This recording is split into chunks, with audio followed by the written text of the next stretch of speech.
अस्सलाम वालेकुम एवरीवन, कैसे हैं आप लोग। उम्मीद करता हूँ आप लोग खैरियत से होंगे। आज की वीडियो में मैं आपको 5 टाइपोग्राफिक टिप्स बताऊंगा। इन टिप्स को फॉलो करते हुए आप अपने डिज़ाइंस को काफ़ी हद तक इन्हांस कर सकते हैं और काफ़ी अच्छे लगेंगे। ये बहुत ही बेसिक टिप्स हैं और मुझे लगता है कि हर डिज़ाइनर को ये चीज़ें पता होनी चाहिए और इंशाल्लाह मज़ीद एपिसोड इस किस्म की मैं लाऊंगा। आज की एपिसोड शुरू करते हैं। तो पहली बात जो मैं बताना चाह रहा हूँ वो है फॉन्ट फैमिलीज़, यानी understanding the font families.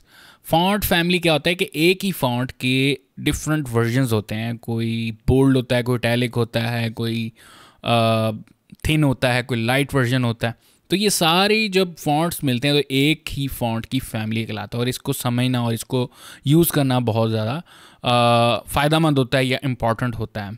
Let me show you an example जिसमें मैंने एक फ्लायर तैयार किया है और एक ही फ़ॉन्ट यूज़ करते हुए किस तरह उनकी डिफरेंट फ़ॉन्ट फैमिलीज़ को फ़ॉन्ट मेंबर्स को यूज़ करते हुए एक ही फ़ॉन्ट फैमिली को मैंने यूज़ किया। तो ये एक फ्लायर का डिज़ाइन है जिसमें ये एक ही फ़ॉन्ट मैंने यूज़ किया मोंटेसराट, और इसी तरीके से हमने इसका बोल्ड वर्जन और इसी का लाइट वर्जन यूज़ किया। Same goes with this headings, और इसी तरीके से लाइट और बोल्ड वर्जन, और इसी तरीके से यहाँ पर प्लस कलर कंट्रास्ट है जो कि अभी हम बात करेंगे इसके ऊपर। ये एक ही फ़ॉन्ट यूज़ हो रहा है और एक जैसा फ़ॉन्ट यूज़ करने में या एक ही फैमिली यूज़ करने से आपके डिज़ाइन में यूनिटी आती है। ये एक बहुत आप कह सकते थे एक छोटी सी एग्जांपल थी कि किस तरीके से मैं एक ही फ़ॉन्ट को यूज़ करता हूँ और उसकी डिफरेंट फैमिली मेम्बर्स को मैं यूज़ करते हुए अपने डिज़ाइन को कंप्लीट करता हूँ और बहुत नफीस और यूनिटी लुक आती है। सेकंड, यहाँ पर मैं आपसे टिप जो शेयर करने वाला वो है कि आप कम से कम फ़ॉन्ट्स यूज़ करें। मैं अपने डिज़ाइन में मोस्टली 2 फ़ॉन्ट्स यूज़ करता हूँ और अगर बहुत ज़्यादा ज़रूरत पड़े तो तीसरा फ़ॉन्ट इंट्रोड्यूस करवाता हूँ अपने डिज़ाइन में।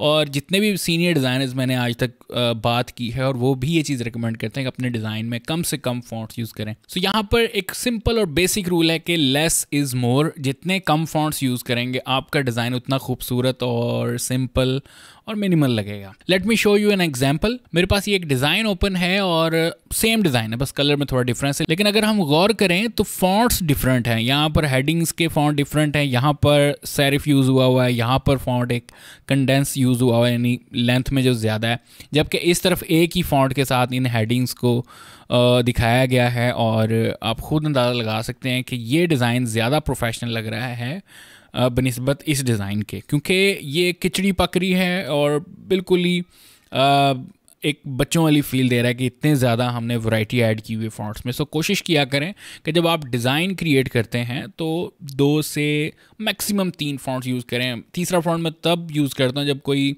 स्पेशल हेडिंग या कोई मैसेज या कोई जैसे आवर मिशन की हेडिंग आ गई, कोई इस किस्म का आ गया, या कोई टैग लाइन स्पेशल देनी है आपने डिज़ाइन के अंदर, तो मैं वहाँ पर तीसरा जो फॉन्ट है वो ऐड करना पसंद करूँगा। अदरवाइज़ एक मैं जो है हेडिंग्स के लिए यूज़ करता हूँ और दूसरा बॉडी के लिए मैं यूज़ करता हूँ जब मैंने कोई डिज़ाइन क्रिएट करना हो, स्पेशली जहाँ पर टेक्स्ट का बहुत ज़्यादा यूज़ हो। तीसरी टिप या आप कह सकते हैं एक रिक्वेस्ट है कि फ़ॉन्ट्स की शेप्स को ख़राब ना किया करें। जैसे फ़ॉन्ट्स बनाए गए हैं खूबसूरती से, एक डिज़ाइनर ने मेहनत करके पूरा फ़ॉन्ट तैयार किया और उसकी शेप्स को बरकरार रखते हुए वो उसकी खूबसूरत लुक बनाई है उसने, उसको ना ख़राब किया करें।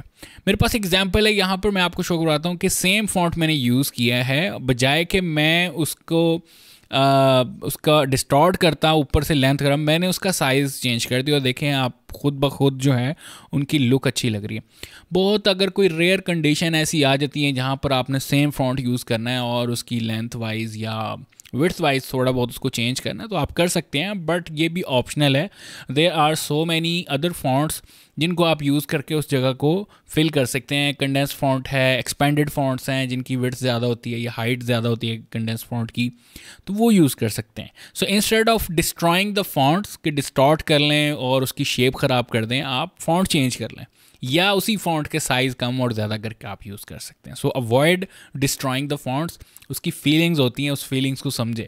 फॉन्ट की भी फीलिंग्स होती हैं और उस फीलिंग्स की का एहतराम करें और डिस्टॉर्ट ना करें फॉन्ट्स को। नेक्स्ट टिप जो है वो हिरार्की है। टाइपोग्राफी में या टेक्स्ट में हिरार्की कैसे ऐड करनी है। फॉर एग्जांपल ये होती क्या है, पहले मैं ये आपको एक्सप्लेन कर दूंगा किस ऑर्डर से आप अपने डिज़ाइन को या टेक्स्ट को रीड करवाना चाहते हैं। सो यहाँ पर एक एग्जांपल है, जैसे सबसे पहले ये टॉप हेडिंग है, उसके बाद पैराग्राफ या बॉडी टेक्स्ट आ रहा है और नीचे भी उसी सीक्वेंस से काम चल रहा है। ऊपर हमारे पास हेडिंग है बोल्ड वाली और नीचे उसका body text and so on. देखें आपके डिज़ाइन में एक ऑर्डर बना रहा है, एक सीक्वेंस क्रिएट कर रहा है जो कि रीडर के लिए बहुत आसानी हो जाती है कि डिज़ाइन को समझना या रीड करना, स्पेशली कि टेक्स्ट कैसे लिखा हुआ है। Same goes with other things कि जब आप हेडिंग्स यूज़ करते हैं और बुलेट्स यूज़ करते हैं उसकी भी एक तरतीब होती है।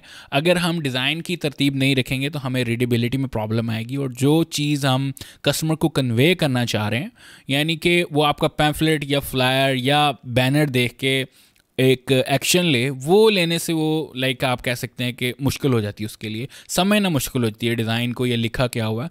तो इस वजह से हिरार्की बहुत ज़्यादा इंपॉर्टेंट है कि आप उस तरीके से लेके आएँ। इंशाल्लाह मैं इसके बारे में और मज़ीद बात करूँगा आने वाली वीडियोज़ में कि हिरार्की क्या चीज़ है इन डिज़ाइन, ठीक है ना। सो यहाँ पर वही बात है कि आप हेडिंग्स आ गई, फिर बॉडी टेक्स्ट आ गया, फिर बुलेट्स आ गए। इस तरीके से आप एक तरतीब रखते हैं अपने डिज़ाइन में और you can also search on Google कि व्हाट इज़ हिरार्की, ताकि आपको मज़ीद इस चीज़ का नॉलेज हो और आप अपने डिज़ाइन में वो चीज़ कायम रखें। और लास्ट चीज़ है हमारी कंट्रास्ट इन कलर और इन साइज़। और भी 4-5 तरीक़ों का कंट्रास्ट होता है, लेकिन यहाँ पर मैं आपको 2-3 जो इम्पॉर्टेंट है, जो बेसिक हैं, जो स्टार्ट जिनसे हम कर सकते हैं, वो बहुत इंपॉर्टेंट है। सबसे पहले contrast is the king. So basic जो फर्स्ट स्टेप है वो है साइज़ का। फॉन्ट्स के अंदर हम साइज़ को लेके ये चीज़ बता सकते हैं कौन सी ज़्यादा इंपॉर्टेंट है या कौन सी ज़्यादा हाईलाइटेड है। साइज़ बहुत ज़्यादा मैटर करता है, ठीक है। सो जैसे मैंने ये आपके सामने एक लफ्ज़ लिखा हुआ है, contrast is king. So definitely जब हम फर्स्ट टाइम देखते हैं तो कंट्रास्ट के ऊपर हमारा जो सबसे ज़्यादा फोकस जाता है और इज़ किंग जो है वो सेकेंडरी पे आ रहा है। प्रायोरिटी में कंट्रास्ट है और सेकेंडरी में इज़ किंग को रखा हुआ है, ठीक है। सो इस वजह से जो साइज़ का कंट्रास्ट है वो बहुत ज़्यादा मैटर करता है इन डिज़ाइन। सो स्पेशली जब आपने किसी टेक्स्ट के ऊपर फोकस करवाना हो तो हम उसका साइज़ बढ़ा कर देते हैं। और भी बहुत सारी एग्जाम्पल है, लेकिन ये मुझे लगा कि इस किस्म की एग्जाम्पल में आपको जल्दी समझ आ जाएगी। नेक्स्ट जो कम्बिनेशन बनता है कंट्रास्ट का वो इसका वेट है, फॉन्ट का वेट है। फॉर एग्जांपल आप एक, जैसे मैंने आपके सामने दिखाया है कि एक्वा जेल लिखा हुआ है और ये एक ही जो है हमारे पास वो मैसेज दे रहा है कि एक ही वर्ड है। जबकि अगर हम नीचे वाला देखें कि एक मैंने बोल्ड के साथ लाइट वर्जन का कंट्रास्ट क्रिएट किया है, तो आपको क्लियरली मैसेज जा रहा है कि एक्वा एक अलहदा वर्ड है और जेल जो है वो एक अलहदा वर्ड है। सो इस तरीके से भी आप अपने फॉन्ट में या टाइप में वेट को यूज़ करते हुए, यानी कि उसकी वर्जन्स को बोल्ड, इटैलिक और इसी तरीके से थिन, लाइट और बोल्ड लाइट का कम्बिनेशन, इस तरीके से आप यूज़ करते हुए एक कंट्रास्ट क्रिएट कर सकते हैं। और जो थर्ड कंट्रास्ट है वो है कलर्स का, यानी आप किसी एक लेटर का या एक सेंटेंस का या एक वर्ड का कलर चेंज करके आप पूरी गेम चेंज कर सकते हैं, पूरा एक डिफरेंट मैसेज कन्वे कर सकते हैं कस्टमर को या रीड करने वाले को, ठीक है। ये बेसिकली हम इसलिए यहाँ पर ऐड करते हैं कि कलर के थ्रू हम कोई मैसेज कन्वे कर सकें या रीडेबिलिटी में इजाफा कर सकें। ऑब्वियसली हमने रीडेबिलिटी का ही यहाँ पर ध्यान रखना होता है कि ये लिखा क्या हुआ है, ठीक है, और वो मैसेज हमें क्या कन्वे कर रहा है। तो यहाँ पर मैं आपको मोबिल का लोगो दिखा रहा हूँ, मोबिल कंपनी है, और उसमें देखें ओ को कैसे उन्होंने बिल्कुल ही अपने कलर के लिहाज से कंट्रास्ट में रखा हुआ है, ठीक है। ओ जो है वो रेड में, बाकी सारा ब्लू में है और एक डिफरेंट आपको लुक दे रहा है वो, ठीक है ना, एक यूनिकनेस दे रहा है। सो ये भी एक ज़बरदस्त चीज़ है कि आप अपनी टाइपोग्राफी में कलर्स कंट्रास्ट को यूज़ करते हुए भी रीडेबिलिटी में इजाफा कर सकते हैं, एक नया और यूनिक टच कह सकते हैं, या मैसेज देने के लिए आप